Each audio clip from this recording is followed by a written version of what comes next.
Sejam bem-vindos à nossa disciplina de operações unitárias 1. E na aula de hoje nós iremos dar continuidade aos circuitos de comunicação. Falaremos hoje sobre a britagem. A britagem é uma operação de redução de tamanho de partícula que trata principalmente particulados grosseiros. Por causa disso, sua principal aplicação é na área de mineração. Então, na britagem, ocorre a fragmentação dos blocos de minério vindos da mina, levando-os até uma granulometria que seja compatível com a sua utilização direta ou posterior no processamento. Então, ao terminar geralmente a britagem, nós passamos para o processo de moagem. No caso dos minérios, a redução de tamanho ela é conveniente, por quê? Porque precisa-se fazer a liberação de minerais que estão valiosos presos dentro dessa rocha. Então, quando a gente quebra essas partículas, nós temos a possibilidade, então, de separar esse minério valioso da sua ganga. A britagem é uma operação com baixa redução de tamanho. As forças aplicadas são elevadas e a geometria do equipamento tem uma importância fundamental. Nessa tabela, nós mostramos aqui os estágios de britagem. A britagem primária, ela geralmente parte de uma partícula de até 1 metro, tá? 1000 milímetros. E chegamos aí a uma partícula de aproximadamente aí até 100 milímetros, ou seja, cerca de 10 centímetros. Aqui, as razões de redução são, no máximo, de 8 para 1. Na britagem secundária, então, nós partimos de uma partícula de uns 10 centímetros de diâmetro até uma partícula de aproximadamente 1 centímetro, ou seja, 10 milímetros. As razões de redução, elas vão de 6 a 8 por 1. Na britagem terciária, nós já trabalhamos com partículas menores, né? No caso aqui, cerca de 1 centímetro, e saindo com partículas aí com cerca de 1 milímetro. A razão de redução na britagem terciária vai de 4 a 6 por 1. A britagem quaternária já é, no caso, considerada mais uma moagem, que trabalha-se aí com partículas inferiores a 5 milímetros, chegando a razões de redução aí de até 20 para 1. Essa imagem mostra o resultado de algumas rochas após a britagem. Nós podemos observar que algumas partículas chegam aqui a ter um formato meio cúbico, com várias faces lisas. As configurações do circuito de britagem. Então, a britagem pode ocorrer tanto em circuito fechado quanto em circuito aberto. No circuito aberto, nós temos aqui a passagem do material no britador. Esse material passa depois por uma peneira e segue o seu processo. Não há um reciclo dos materiais grosseiros para dentro desse britador. Já no circuito fechado, não. No circuito fechado, a gente garante que a gente só vai passar para frente do processo as partículas que realmente passarem pela peneira separadora. Todos os sólidos grosseiros voltam, então, para o britador e ficam circulando aqui até que todas as partículas estejam na granulometria adequada. Utiliza-se muito essa sigla ROM, que vem de Run of Mine, ou seja, é aquele minério que está alimentado diretamente no britador, sem nenhum processo prévio. A primeira etapa, na verdade, ocorre na própria mina, onde você vai com explosivos, né, e se quebra essa rocha em rochas maiores de 1, 2, 3 metros, que possam ser, então, transportadas, né, para o seu sistema, para a sua usina. Esse material, às vezes, já chega com uma determinada quantidade de pó, de material fino. E nós, então, chamamos a retirada do material fino, antes de passar no processo de britagem, de scalp. A etapa de britagem primária. Os britadores de grande porte, eles operam em circuito geralmente aberto e sem o scalp da fração fina. Afinal, os blocos que são alimentados nesses britadores têm tamanho muito grande e não vêm com uma quantidade muito grande de finos. Por isso, opera-se em circuito aberto. As razões de redução na britagem primária chegam a ser de 8 para 1. Temos aqui alguns exemplos de britadores, que são os britadores mais utilizados na britagem primária. O britador de mandíbulas, o britador giratório, o britador giratório cônico, o britador de impacto e o britador de rolos. A britagem secundária e terciária tem como objetivo, na maioria dos casos, a redução da granulometria do material para que ele esteja pronto, apto para a moagem. É muito comum na britagem, então, secundária, fazer um descarte prévio da fração fina da alimentação, ou seja, fazer o scalp, a fim, então, de aumentar a capacidade da produção. Os equipamentos normalmente utilizados são os mesmos utilizados na britagem primária, no entanto, de um porte um pouco menor. Temos britador giratório secundário, de mandíbula secundário, britador cônico, britador de martelos, britador de rolos. Na britagem terciária, emprega-se usualmente os britadores cônicos, cuja granulometria máxima de produto estará entre de 3 a 25 milímetros. E na britagem terciária, temos aí essa razão de redução de 4 para 1 ou até 6 para 1. A britagem terciária geralmente já opera em circuito fechado, para garantir, então, que o material estará todo pronto para passar para a etapa da moagem. O britador de mandíbulas. Temos aqui, então, de cá uma foto, né, de um britador de mandíbulas real. E aqui nós temos um esquema mostrando como funciona esse britador de mandíbulas. Ele tem esse nome de mandíbulas porque ele tem uma mandíbula fixa e essa mandíbula aqui móvel, que faz essa parede, então, ir para frente aqui, vai um pouco para cima e para baixo, que causa, então, a britagem. Ou seja, quando esse queixo aperta, ele, então, ele quebra a partícula. E à medida que essa partícula maior se quebrou aqui, ela vai se quebrando em partículas cada vez menores. Por quê? Porque na saída da mandíbula, o diâmetro de saída é bem menor do que aqui da entrada. Então, o movimento do queixo é definido por essa centricidade que ocorre aqui durante o movimento e pelo ângulo acentuado aqui da nossa mandíbula, que vai gerar, então, esse movimento agressivo em toda a extensão do britador. Temos 2 tipos básicos de britadores de mandíbula. O primeiro é o tipo Dodge. Ele faz um movimento, então, elíptico. A gente tem aqui, então, o nosso eixo, tá? Onde vai ter aquele movimento excêntrico aqui. Então, a gente pode perceber que a gente tem só um eixo, enquanto o de 2 eixos, ele tem um eixo aqui e um eixo de cá, e aqui ele está aquele excêntrico para fazer o movimento. Então, as principais diferenças de ter um eixo ou 2 é no tipo de movimento que esse queixo vai fazer.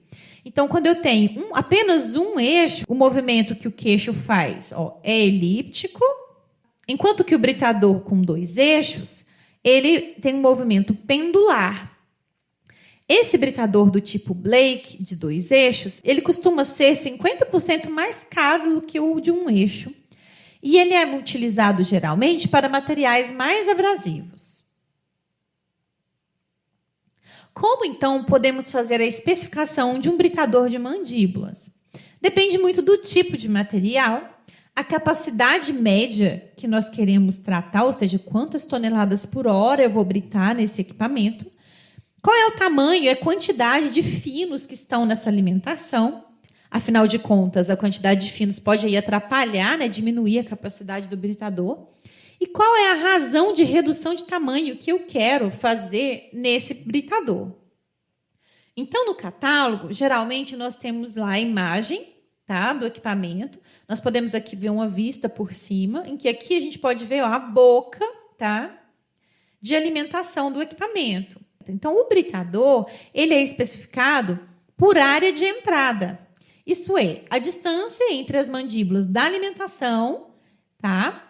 Que é essa boca que a gente chamou aqui, e a largura das placas, comprimento, então, da entrada. Aqui a gente tem a distância entre uma mandíbula e outra, e aqui a gente tem a largura dessas placas, ok? Nos catálogos, nós encontraremos algumas tabelas. Então, o modelo, ele vai ser definido aqui, nesses números, são as dimensões dessa boca de entrada. Por exemplo, aqui, um triturador de mandíbulas do modelo PE 150-250, ele vai ter uma boca, então, de 150 por uma largura das placas de 250, ok? Então, a gente tem aqui esse modelo, o tamanho máximo de partículas que pode se ter nessa alimentação, o tamanho de saída em milímetros, a capacidade que esse britador consegue trabalhar, de 1 a 3 toneladas por hora, a potência do motor necessário para fazer esse movimento aqui desse eixo. Então, ó, na foto aqui a gente pode observar que aqui está o motor. Aqui a gente tem uma correia que vai girar, então, esse eixo, onde vai possibilitar o movimento excêntrico do queixo. Tá? E temos a dimensão global do equipamento e o peso total desse equipamento. Então, cada catálogo, pessoal, vai vir com informações um pouco diferentes, dependendo, então, do fornecedor. Mas, geralmente, nos modelos, encontra-se, então, essas medidas da boca de alimentação do britador de mandíbulas.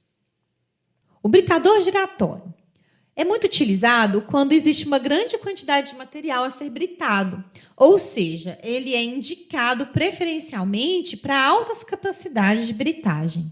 E isso ocorre porque ele é mais operacional que o britador de mandíbula, porque ele pode ser alimentado por qualquer um dos lados dele, indistintamente, além de permitir aí uma pequena armazenagem no topo. Qual é, então, o princípio de funcionamento desse equipamento?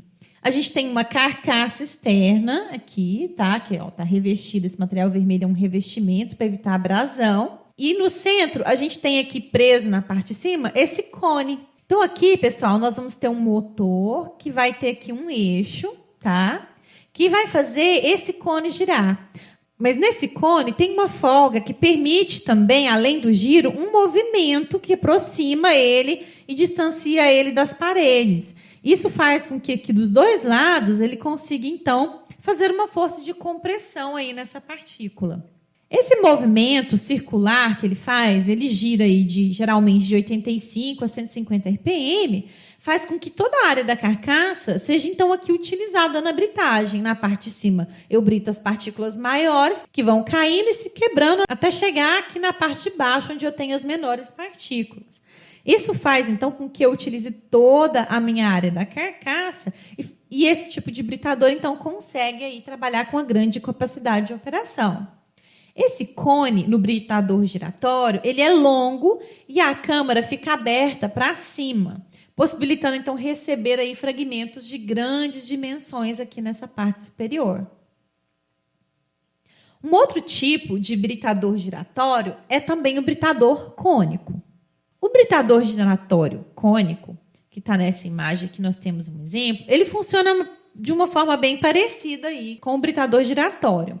Diferente do que acontece no britador giratório, aqui no britador cônico, o manto e o cone apresentam longas superfícies paralelas, essa região aqui que é paralela, para garantir um tempo longo de retenção das partículas aqui nessa região. Então, não é aquele cone alongado quando a gente tinha no giratório. A descarga das partículas é condicionada ao movimento do cone, que vai controlar, então, a abertura da entrada e da saída, utilizando dispositivos aí hidráulicos. A câmara costuma, então, ser fechada no topo. A gente pode perceber também que a altura desse cone aqui ela é reduzida. E esse tipo de britador giratório cônico é mais utilizado na britagem secundária e terciária. O britador de impacto. Então, nós temos aqui uma imagem do britador de impacto. Nesse tipo de britador, as forças de impacto são as principais responsáveis pela quebra da partícula. Então, nesse equipamento, a fragmentação é feita principalmente pelas forças de impacto, ao invés da força de compressão, como acontecia nos outros britadores que nós apresentamos. Esse tipo de britador é mais indicado, então, para britagem primária, onde se deseja uma alta razão de redução, mas ele também promove uma alta porcentagem de finos. O que acontece? Nós temos lá um motor que vai gerar esse eixo e nós temos esse rotor aqui com pás, certo? À medida que as partículas entram e essa pá acerta a partícula, ela lança a partícula para essa parede e essa força do impacto é que faz com que a partícula quebre. Então, ela quebra, bate aqui de volta, é lançada de volta e vai quebrando até ela deixar aí o equipamento. Esse equipamento gira aí a altas velocidades de rotação, de uns 500 até uns 3.000 RPM. Então, parte da energia cinética, então, dessa rotação é transferida para o material, que projeta esse material, então, sobre as placas fixas de impacto, onde acontece, então, aqui a fragmentação. Dentre as desvantagens desse equipamento está, então, o elevado custo de manutenção, por causa do desgaste dessas placas. Esse tipo de equipamento não é aconselhável, então, para rochas muito abrasivas e materiais aí com mais de 15% de sílica. O britador do tipo martelo também é um britador de impacto, mas nesse caso, o impacto maior acontece no próprio martelo. Então, a gente tem aqui um exemplo, alimentação.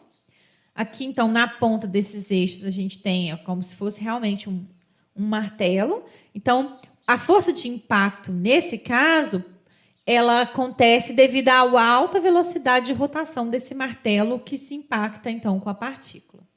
No caso desse equipamento, ele tem aqui embaixo uma tela que aprisiona as partículas dentro do britador e só deixa passar, então, aquela granulometria então, desejada. O britador de rolos. A gente pode observar aqui, então, um equipamento para britagem, que nós temos aqui 2 rolos. Nesse caso, os rolos são dentados, mas eles também poderiam ser lisos. Nós temos, então, que o movimento giratório desse rolo, ele provoca a compressão e o cisalhamento do material entre os dentes, né, quando no caso, se o rolo for dentado, e entre a placa, que fica fixada, então, na parede da câmara. Esse tipo de equipamento, ele tem o seu emprego limitado por causa do desgaste dos dentes, que pode, então, ser sensível à abrasão. É aconselhável, então, que ele seja aplicado para rochas de fácil fragmentação e também para britadores móveis, dadas as pequenas dimensões desse tipo de equipamento. Ele possui altas tolerâncias à umidade na alimentação, sendo que na britagem primária, ele é o equipamento que produz uma menor quantidade de finos. O britador de rolos, ele pode ter um rolo ou 2. Esses rolos podem ser lisos ou dentados. A razão de redução do britador de um rolo chega a 7:1, enquanto o de 2 rolos possui, então, uma razão de redução menor e uma forte limitação na granulometria da alimentação, que se dá pela distância fixada entre esses 2 rolos e os diâmetros do mesmo. Como pode ser feita, então, a seleção do tipo de britador que eu vou utilizar e essa especificação? A primeira coisa que nós vamos, então, olhar é a condição de recepção desse material. Ou seja, qual é o tamanho da maior partícula que chega na minha alimentação? Afinal de contas, então, eu preciso garantir que o equipamento que eu vou dimensionar, ele tem uma boca de alimentação maior do que a maior partícula que vem na alimentação. Dessa forma, surge, então, o que nós chamamos de gap, que é a abertura da alimentação. O gap, que vocês também vão ver como sendo uma letra A, ele é a dimensão da maior partícula da alimentação dividido por 0,8. Assim, a gente garante que todas as partículas que estão chegando serão alimentadas dentro do nosso equipamento. Em segundo lugar, nós devemos observar a condição de processamento. Ou seja, qual é a distribuição de tamanho desejada na saída desse britador? Porque, para isso, nós, então, precisamos definir qual é a abertura da saída. Então, quando essa abertura ela está completamente aberta, nós chamamos, então, de APA, que é essa dimensão da saída completamente aberta. No entanto, os equipamentos nos oferecem opções, então, de fechar um pouco essa abertura, fazer essa regulagem, e a gente tem, então, o que a gente chama de APF, que são as aberturas de posição fechada, que podem variar, tá? De um valor mínimo até o valor máximo, que é a APA. No britador de mandíbulas, a APA, que é a abertura na posição aberta, ela é quem? Ela é a abertura na posição fechada, mais o movimento do queixo. No caso do britador giratório, a APA é o APF, que é a abertura na posição fechada, mais o excêntrico do cone.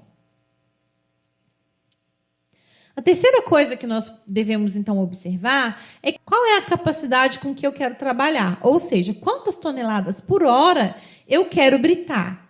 Para isso, nós utilizaremos, então, o critério de Taggart.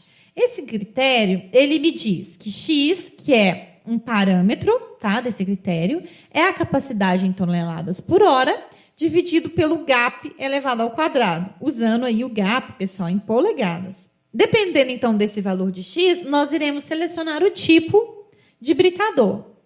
Se X é maior do que 0,115, podemos trabalhar com um britador giratório, porque significa que a vazão está elevada. Se X for menor do que 0,115, podemos utilizar, então, o britador de mandíbulas, porque a vazão é considerada baixa. As capacidades, elas são geralmente listadas nas tabelas do fornecedor. para cada tipo de equipamento. No entanto, aquele valor que aparece na tabela é o que nós chamamos de capacidade nominal. Mas ela não é igual à capacidade real de operação. A capacidade real, ela acaba sendo função de outras propriedades, como, por exemplo, o processamento. O processo é intermitente ou não? Se o processo for intermitente, que é o que acontece na maioria dos britadores, nós precisamos multiplicar por um fator de serviço. Então, nós multiplicamos a capacidade pelo fator de 1,5 no caso de britadores, enquanto que no caso dos moinhos nós utilizamos 1,25. Então, o que acontece? As capacidades que aparecem nas tabelas dos fabricantes, elas foram feitas para materiais com densidade aparente de 1,6 toneladas por metro cúbico. Criou-se, então, uma tabela, tá, com o fator A, que vai levar em conta, então, a densidade aparente do material. Nós podemos perceber aqui que o A vale 1, quando a densidade é 1,6, né, toneladas por metro cúbico. Para materiais mais densos, nós vamos ter um fator maior do que 1, e para materiais aí menos densos, nós vamos ter um fator menor do que 1. O índice de trabalho aqui vai entrar como fator B. Então, o efeito do índice de trabalho sobre a capacidade, ele será contabilizado no fator B. Tá? Nós temos aqui uma tabela em que, se o índice de trabalho for 14, esse fator B é 1. Significa que essas capacidades foram feitas para materiais que têm um índice de trabalho 14. Mas, então, quando esse índice de trabalho for diferente, nós, então, devemos multiplicar pelo fator B que nós olhamos nessa tabela. Outro fator é o fator C, que leva em conta o tamanho da alimentação. Temos aqui, então, um gráfico que nos traz aqui a relação entre o tamanho máximo do material na alimentação e a abertura de entrada do britador, que é aquela relação que a gente colocou no começo como sendo de 80%, né? Nós dividimos por 0,8. Então, essa relação está aqui, ó, 85, 80, 75. Nesse eixo estão, então, informações sobre a porcentagem de finos aqui na alimentação. Então, geralmente informa-se que, por exemplo, a alimentação contém 25%, aí eu venho aqui, 25% de partículas menores do que o tamanho tal. Certo? E nós vamos, então, nesse 25% dos finos e vamos até a nossa curva de 0,8 e tiramos aqui quem é o fator C, por exemplo. Outra propriedade que influencia aqui na capacidade é a umidade. Então, com umidade, as partículas podem, então, se agregar, dificultando, então, a britagem. Tá? Quando a gente fala que umidade, vai ser a umidade e também, junto no mesmo gráfico, a porcentagem de argila, porque a quantidade de argila ela também atrapalha na britagem. Nós vamos ter aqui, então, esse gráfico, certo? Para o fator D. Aqui embaixo nós vamos ter, então, o valor do APF, certo? E aqui nós vamos ter as curvas com os valores de porcentagem aqui, ó, de umidade.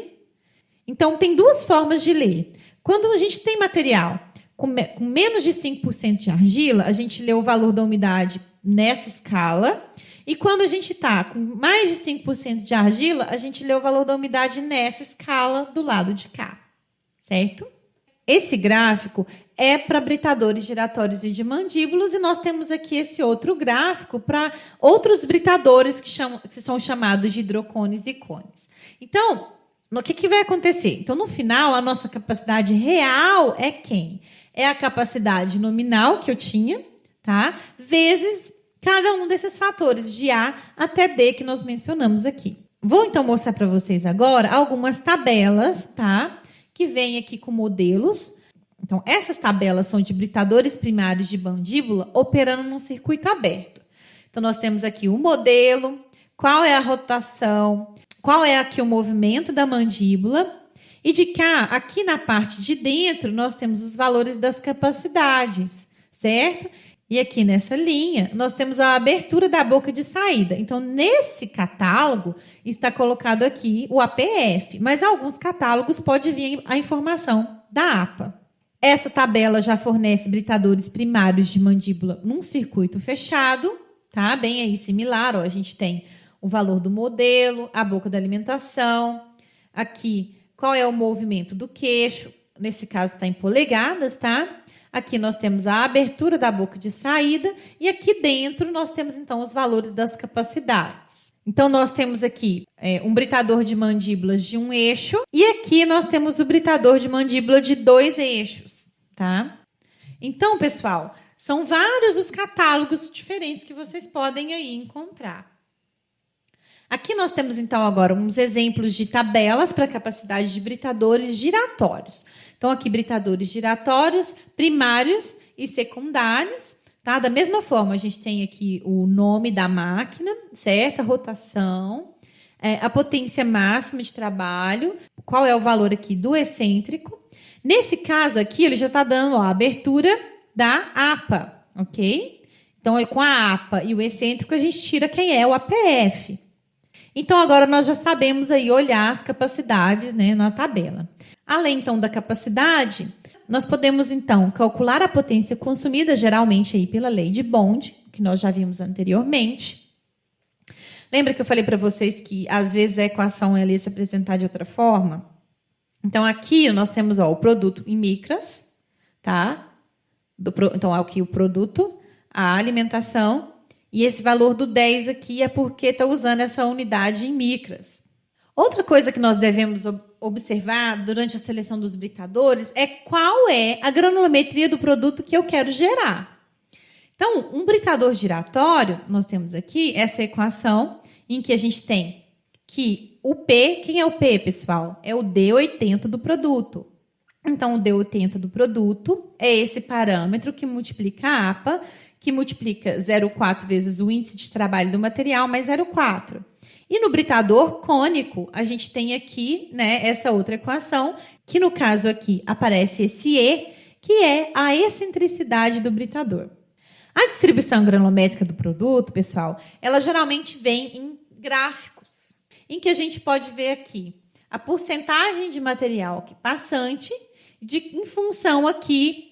em função do diâmetro do material.